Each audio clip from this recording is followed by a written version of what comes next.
So the Will Smith slapping Chris Rock fiasco, Slapgate, Slaptopia, however you want to call it, uh, it's happened. A lot of people have seen the clips and the photos from it. There's been discourse surrounding that. There's been discourse upon discourse surrounding that. And I'm going to get to that in a moment. But I do want to get to the big update, which is that Will Smith posted an apology on Instagram that is now his official public apology, not just to the Oscars and the Academy, which he did the night of, shortly after the slap when he accepted the award. But this is the apology, the public apology to Chris Rock that a lot of people were criticizing him for not making. So he said, quote, "Jokes at my expense are part of the job, but a joke about Jada's medical condition was too much for me to bear, and I reacted emotionally. I would like to publicly apologize to you, Chris. It was out of line, and I was wrong. I am embarrassed for my actions, and my actions were not indicative of the man I want to be. There's no place for violence in a world of love and kindness. Violence in all forms is poisonous and destructive," was another part of the message. And another part was, "I deeply regret that my behavior has stained what has been an otherwise gorgeous journey for all of us. I am a work in progress."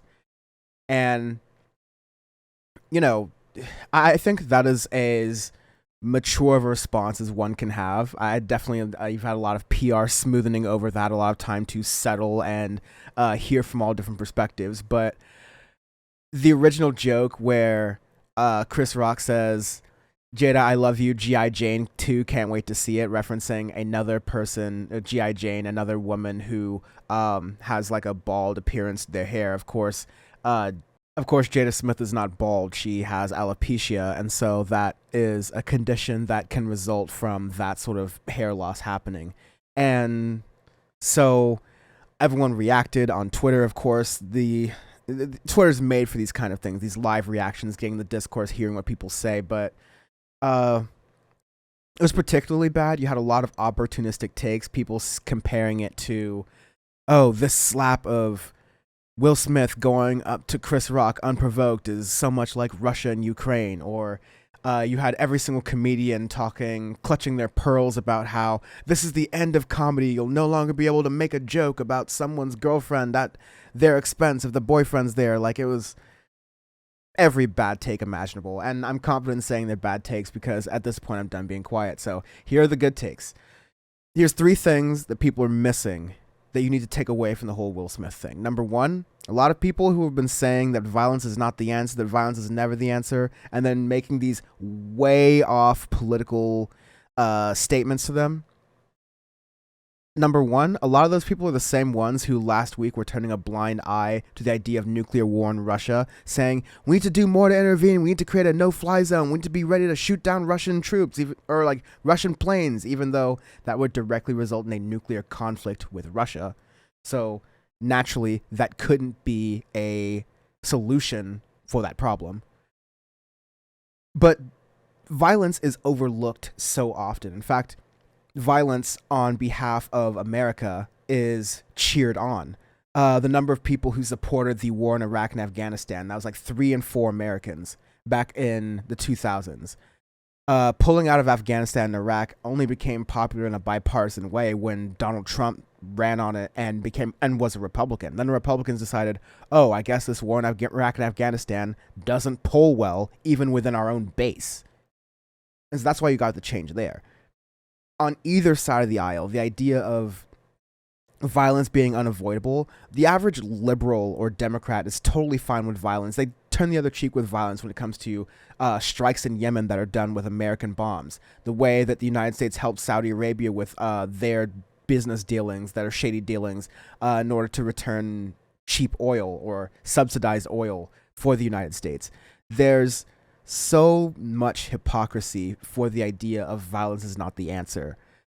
But violence should never be the first option. I'm not going to condone violence here, but I'm going to admit the reality that violence is an option. It shouldn't be the first option, but it is an option.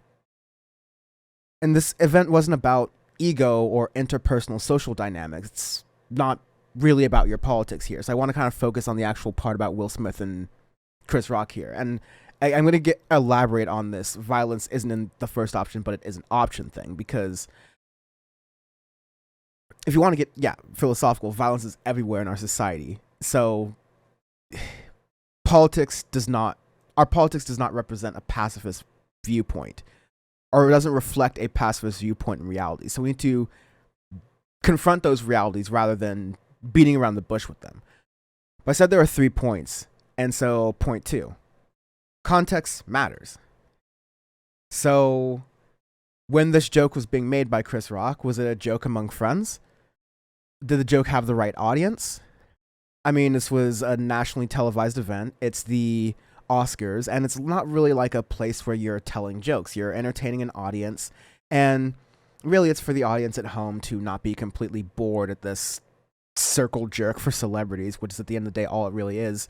And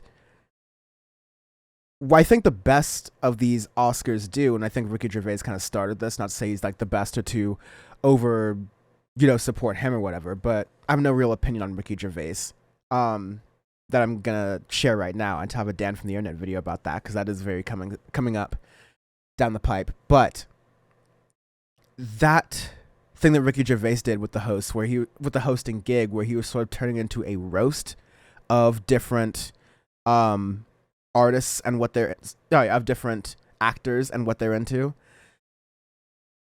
That, I think, is something that other hosts have started to take into as well. But I don't know if the fact that the Oscars are a roast has been translated very well to the people participating in the Oscars. So I don't know if the celebrities are ready to withstand the heat that they're going to take from, not participating in the Oscars, but, having jokes that might potentially be unsavory to them. So there's that dynamic that's there. But what was the intent behind the joke? Was to joke about a person's hair choices, the hairstylistic choices. And Chris Rock should know that for black people, black women especially, in a country where if you wear your hair in traditional African hairstyles, that can be perceived as unprofessional in the workplace. It can cost people your job. It can cost people your status and the way people treat you. These are really serious topics that people have to consider. And so, again, when you're asking these questions, because context matters, did you have permission to make this kind of joke purposely with that person's consent or permission? Because a lot of comedians, when they integrate people's stories, sometimes they're more personal stories, or they're more aspects about them that they might be more sensitive to. They get permission, they kind of craft how the bit is going to be, they maybe switch the name out of respect. And in a roast, usually that's not what you're doing. You're kind of directly talking to a person. But sometimes it's easier to, or maybe easier is not the best word, but sometimes it's more acceptable to make a joke that's a little bit more biting to someone's sensitivities if that someone is a close friend of yours and that context is not a large audience of people. And so I think every individual on Earth with alopecia has a different sense of humor.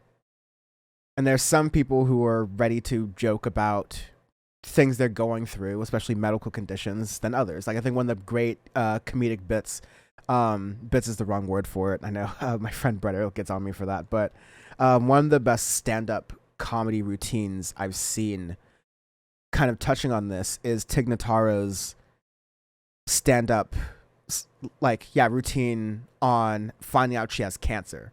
And she's trying to get people to laugh about this thing that's a very dark moment in her life, but she does make it funny, and she pokes at the idea of the audience laughing at this, and it's at equal parts uncomfortable and hilarious. And there are ways to approach this in comedy that are really innovative and really smart and respectful to, I think, the people going through these experiences.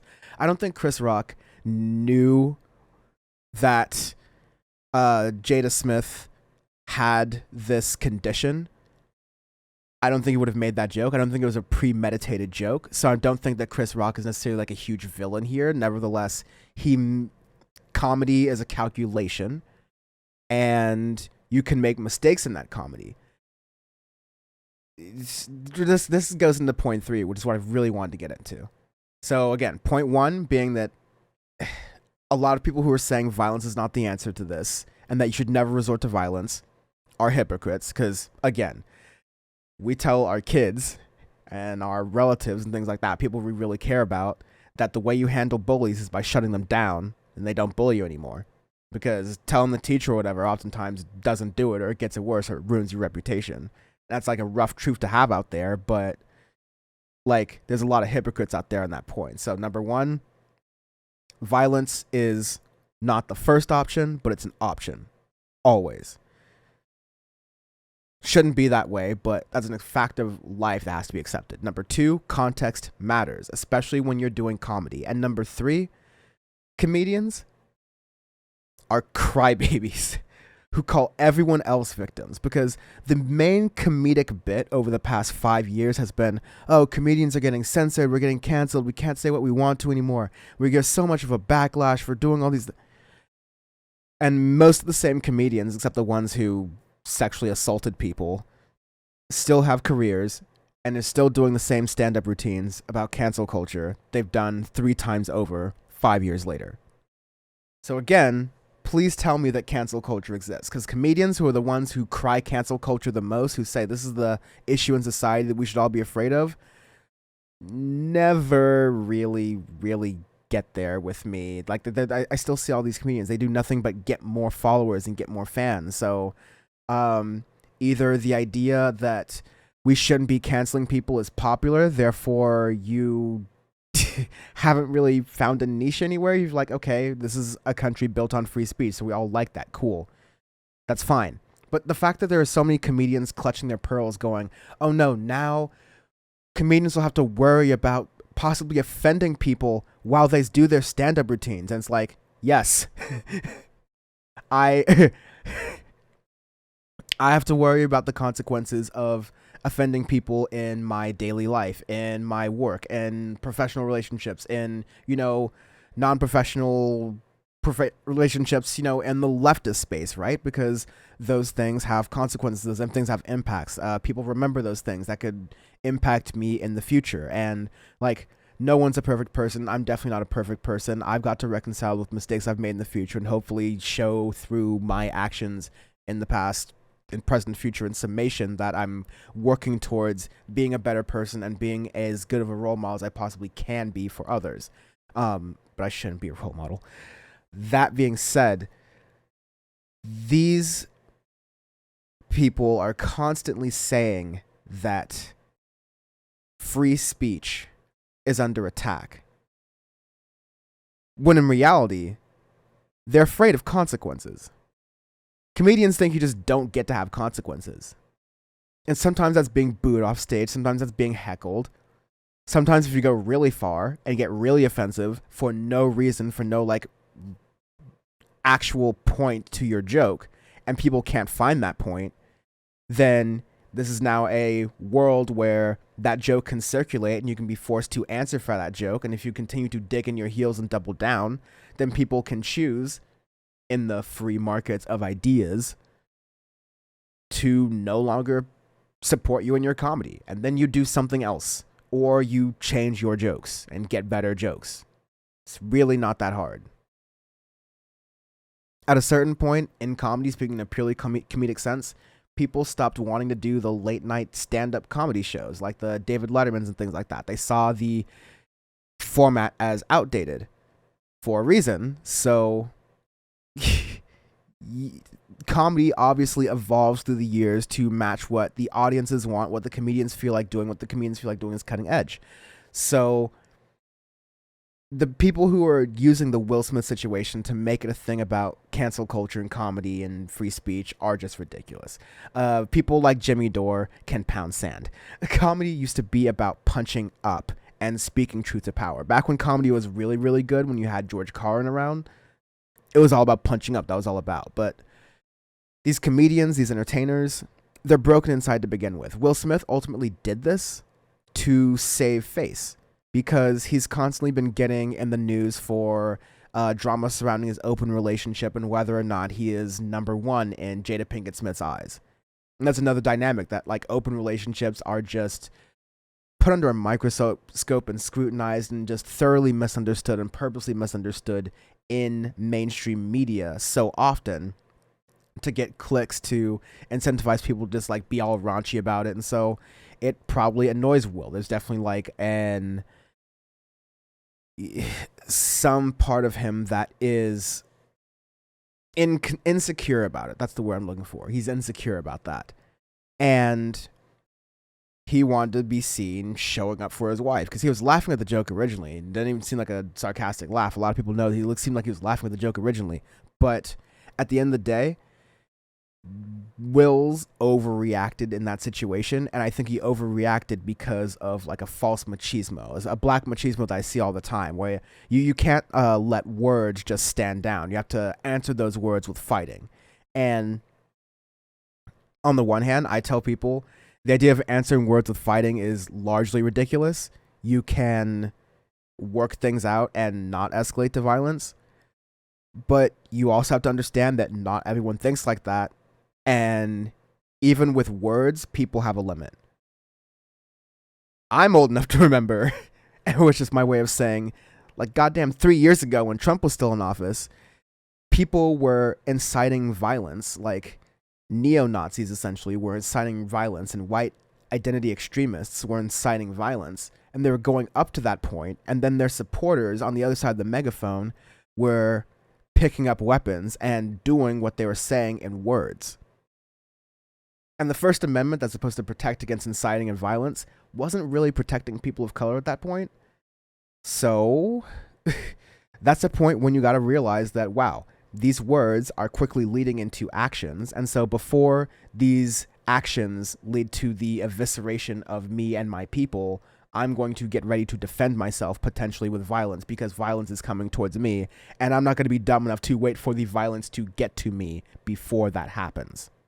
It's a very imperative thing that people of color, queer people, we've got to really start thinking about in the United States. So, all in all, you can make this Will Smith, Chris Rock thing into a microcosm for a bunch of things in politics, and I just did. We can take it there, but it doesn't need to be. The main thing you need to know is we give these entertainers and we give these comedians way too much attention in the world.